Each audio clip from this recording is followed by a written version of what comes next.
Karim Benzema va-t-il porter plainte contre Gérald Darmanin? L'aide humanitaire arrive à Gaza et l'exploit du Paris FC. Salut à tous, on est le jeudi 19 octobre et bienvenue dans C'est quoi l'info? Qu'est-ce qui se passe entre Gérald Darmanin, ministre de l'Intérieur, et Karim Benzema? Invité de CNews mardi, le ministre est interrogé sur le tweet de Karim Benzema. Le joueur écrivait alors son soutien aux victimes de bombardements sur Gaza. Et en réaction, le ministre a dit ça. Monsieur Benzema est en lien, on le sait tous, notoire avec les frères musulmans. Gérald Darmanin fait alors un lien direct entre les frères musulmans et Karim Benzema. Les frères musulmans, c'est une organisation islamiste considérée comme terroriste par 7 pays, mais pas la France ni l'Union européenne. Alors forcément, quand on fait ce genre de parallèle entre un joueur de foot et une organisation islamiste, c'est fort. Et tout ça est démenti par Karim Benzema et son avocat. Il annonce qu'il envisage de porter plainte contre Gérald Darmanin. Ceci est faux. Karim Benzema n'a jamais eu la moindre relation avec cette organisation. Il a d'ailleurs choisi de vivre en Arabie Saoudite qui a décrété la dite organisation terroriste, ce que n'a jamais fait la France. Une sénatrice, Valérie Boyer, va encore plus loin. Elle demande la déchéance de la nationalité française du footballeur. La déchéance de nationalité, c'est une procédure judiciaire qui permet de retirer la nationalité française à un Français. Et là, pareil, Karim Benzema envisage de porter plainte. D'après l'avocat, ces politiques se servent du nom du joueur et pour lui, c'est intolérable. 20 camions d'aide humanitaire vont enfin pouvoir arriver à Gaza vendredi. Jusqu'ici, 2 personnes sur 3 vivaient de l'aide humanitaire là-bas. Avec les dramatiques bombardements de ces derniers jours, la situation est encore pire. C'est Joe Biden, le président américain, qui a réussi à mettre en place cet accord. Alors déjà, pour rappel, la bande de Gaza a pour frontière l'Égypte. Les camions d'aide passeront par un point d'entrée contrôlé justement par ce pays. L'Égypte parle d'un passage durable de l'aide humanitaire. Du côté des États-Unis, on reste plus prudent sur la poursuite de cette aide. Si le Hamas s'en saisit ou ne les laisse pas passer, alors ce sera fini.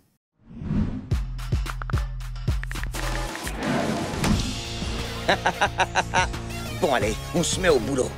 40 ans après le manga original, il revient. Goku fait son retour avec Dragon Ball Daima. Ça a été annoncé pendant le Comic-Con de New York, le rassemblement ultra attendu de la culture pop. C'est le créateur de Dragon Ball, Akira Toriyama, qui sera aux commandes de la nouvelle série Dragon Ball Daima. Daima, à terme inventé qu'on peut traduire en japonais par grand danger ou grand mal. Dans un message sur les réseaux, Toriyama a donné un peu d'infos sur ce nouveau Dragon Ball. Du coup, je vous lis un petit peu le résumé. En raison d'un complot, Goku et ses amis deviennent petits. Afin d'arranger les choses, ils partiront vers un nouveau monde. C'est une grande aventure avec une action intense dans un monde inconnu et mystérieux. Ça donne envie quand même. Et vous, dites-nous en commentaire, est-ce que vous regardez Dragon Ball? Est-ce que ça vous tente cette nouvelle adaptation? Dites-nous. Et tout ça sort à l'automne 2024.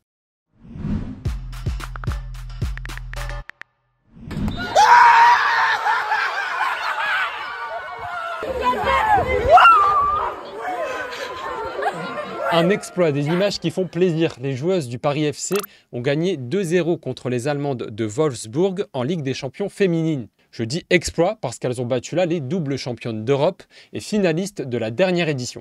Les joueuses du Paris FC avaient déjà battu Arsenal au tir au but, donc nouvel exploit pour elles. On est content, franchement, ça fait plaisir. 400 chats et chiens sauvés d'un immense trafic. Ça se passe en Espagne. Mais ce trafic a lieu entre l'Europe de l'Est et l'Espagne, justement. On y voit des petits chihuahuas, des caniches, des dalmatiens, des chats de race vendus de 500 à 1500 € en moyenne. Ces animaux étaient transportés pendant plus de 20 heures sans qu'on prenne en compte leur état de santé. Les clients, attirés par les bas prix de ces chiens, les achetaient en ligne une fois arrivés en Espagne. 13 personnes ont été arrêtées pour maltraitance animale ou fraude. Les petits chats et les petits chiens ont été remis à des vétérinaires pour qu'ils vérifient leur état de santé.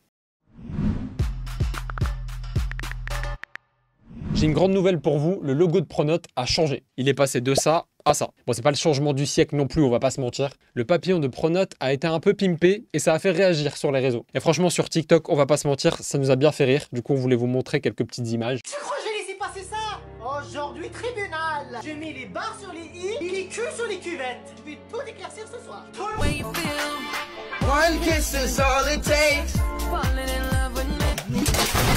Et voilà, merci d'avoir regardé la vidéo jusqu'au bout. N'hésitez pas à vous abonner, à partager. Je vous retrouve demain pour un nouveau C'est quoi l'info. D'ici là, on est sur les réseaux, YouTube, Snap, TikTok. On est aussi sur franceinfo.fr et sur France Info Canal 27. Moi, je vous dis à demain. Salut, salut.